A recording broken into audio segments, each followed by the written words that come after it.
बानी पाकिस्तान तहरीक इंसाफ इमरान खां का अडियाला झील से पैगाम। पाकिस्तान के अवाम से मुखातब होना चाहता हूं। पहली बात, ख्वाजा आसिफ ने फौज को जितना बड़ा भला कहा, किसी ने नहीं कहा। आज तक फौज के खिलाफ जितनी भी तकारीर की गईं, उनमें ख्वाजा आसिफ की तकरीर पहले नंबर पर है। पहली मरतबा हमूद रहमान कमीशन रिपोर्ट का एहसन अकबाल ने बताया। एहसन अकबाल ने फौज से मुताल्लिक कहा था, ये रियासत के अंदर रियासत है। वो ये भी कहते रहे हैं कि पाकिस्तान म्यांमार बनने जा रहा है। 2 मई उनकी इंश्योरेंस पॉलिसी है। 9 मई खत्म हुआ तो उनकी हुकूमत और सियासत दोनों खत्म हो जाएंगी। जब भी मुज़ाकरात की बात होती है, ये 9 मई का शोर मचाने लगते हैं। कौम को एक मर्तबा फिर बताना चाहता हूं कि मुझे अगवा करने का जिसने हुक्म दिया और जिसने सीसीटीवी फुटेज गायब की, 9 मई की साजिश इसी ने की। 9 मई की तहकीकात करनी है तो उसके लिए जुडिशल कमीशन बनाया जाए। हम मुज़ाकरात के लिए हमेशा तैयार हैं, लेकिन बात उनके साथ होगी जो फैसले की काबिलियत रखते हैं। फारम 47 हुकूमत से बात करना इलेक्शन में उनके डाके को तस्लीम करने के मुतरादिफ है। महमूद खां इचकज़ी के पास मुज़ाकरात का अख्तियार है। 4, हमारे 8 सितंबर के जलसे के 3 मकासद हैं।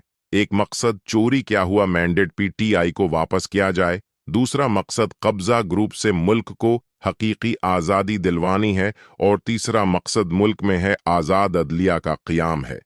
काजी फाइज ईसी को तौसिया दिलाने के लिए अदलिया पर हमला किया जा रहा है। 5, ऑक्सफोर्ड यूनिवर्सिटी का चांसलर बनना पाकिस्तान के लिए एजाज है। अगर चांसलर न भी बन सका तो कोई बात नहीं। ऑक्सफोर्ड यूनिवर्सिटी से पढ़कर निकलने वाले अलमनी में से आज तक कभी किसी को वो मकाम नहीं मिला जो मकाम करकट की तारीख में मुझे मिला है। मैं पाकिस्तान में शौकत खानिम और नमल यूनिवर्सिटी जैसे बड़े फलाही इदारे चलाने वाला इंसान हूँ।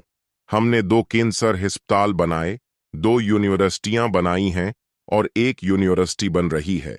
पाकिस्तान में एक सियासी पार्टी को सिफर से शुरू करके इस मकाम तक लाने वाला मैं पहला सियासतदान हूँ। 24 घंटों में मैं 2 मरतबा खाना खाने के लिए अपने सील से बाहर आता हूँ, जो तकरीबन 2 घंटे बनता है। ये सब बार बार ये तासर देने की कोशिश करते हैं जैसे मैं किसी 5 स्टार होटल में रहता हूँ। नवाज शरीफ, जरदारी और शहबाज शरीफ जब जेल में थे तो उनको जेल का सील नहीं बल्कि एक महल नमा कमरे में रखा गया था, जिसमें अटैच बाथरूम और ऐसी जैसी सहूलियात मैसर थीं। मुझे तो एक छोटी सी कोठड़ी में रखा गया है जिसके साथ जड़ी हुई दीवार इस चुकी की है जिसमें सजाए मौत है कि कैदियों को रखा जाता है। मुझे जेल की इस चुक्की में एक पंखा मिला हुआ है। जब शदीद गर्मी होती है तो ये सेल अवन बन जाता है। मैं शिकायत नहीं कर रहा, लेकिन चाहता हूं कि मेरी कौम को पता चले कि मैं किस हाल में यहां रह रहा हूं। मेरी जेल के सील के बाहर सिक्योरिटी पर मामूर अहलकारों को डराकर मेरे सील से दूर कर देते हैं। आन को ये लगता है कि मैं सिक्योरिटी पर मामूर अहलकारों से बात करके अपना वक्त गुजारता हूं।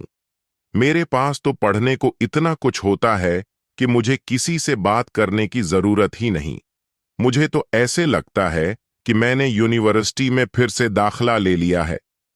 जिंदगी में अपनी मसरूफियत की वजह से मैं जो मुतालिया नहीं कर सका, अल्लाह ने मुझे अब मौका दिया है कि मैं अब उसको पूरा कर सकूं।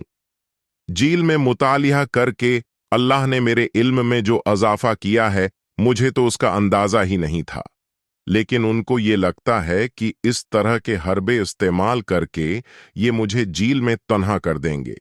अल्लाह पर ईमान इंसान का खौफ ख़त्म कर देता है।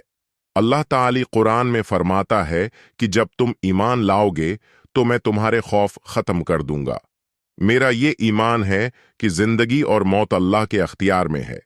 इसी ईमान है कि ज़िंदगी और मौत अल्लाह के अख्तियार में है के साथ आखिर तक माफिया के खिलाफ डटा रहूंगा।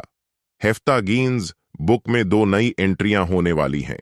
एक एंट्री इस योटरन की होगी जिसमें वोट को इज्जत दो का कहकर वोट को इज्जत दी गई। नवाज शरीफ 2.5 साल तक वोट को इज्जत दो का कहते रहे और फौज और मार्शल लाओं पर तनकीद करते रहे और फिर असी फौज से डेल करके वोट के तकद्दुस की पामाली की पुरानी रवायत को बरकरार रखा। गीन्स बिक में दूसरी एंट्री उस पर होगी कि नवाज शरीफ चारों अंपायर मतलब चारों चीफ मिलाकर खेला फिर भी हार गया। दूसरी पार्टी को मैच खेलने ही नहीं दिया गया। जमहूरियत की बातें करने वाले बोर्ड के आगे लेट गए हैं। नवाज शरीफ के बारे में पटन की रिपोर्ट है कि यास्मीन राशिद से जितवाने के लिए नवाज शरीफ को 74,000 वोट दिलवाए गए।